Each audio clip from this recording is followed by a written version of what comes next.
আল্লাহ রাব্বুল আলামিন কিয়ামতের ময়দানে আল্লাহ রাব্বুল আলামিন বান্দাদের উদ্দেশ্যে বলবেন, ফেরেশতাদেরকে বলবেন, ও আমার ফেরেশতারা, যারা দুনিয়ায় থাকতে যারা আমি তাদেরকে অনেক মানুষদেরকে 100 বছর হায়াত দান করেছিলাম, 80 বছর হায়াত দান করেছিলাম, 70 বছরের হায়াত দান করেছিলাম।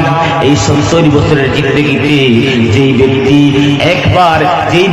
একদিন মাত্র আমার জিকির করেছে, যেই ব্যক্তি একদিন মাত্র আমার জিকির করেছে, সেই ব্যক্তিকে জাহান্নাম থেকে বাহির করে জান্নাতের দিকে নিয়ে যাও। যদি বলেন সুবহানাল্লাহ, চিৎকার দিয়ে বলেন সুবহানাল্লাহ। আমরা জান্নাতে যেতে চাই কি চাই না?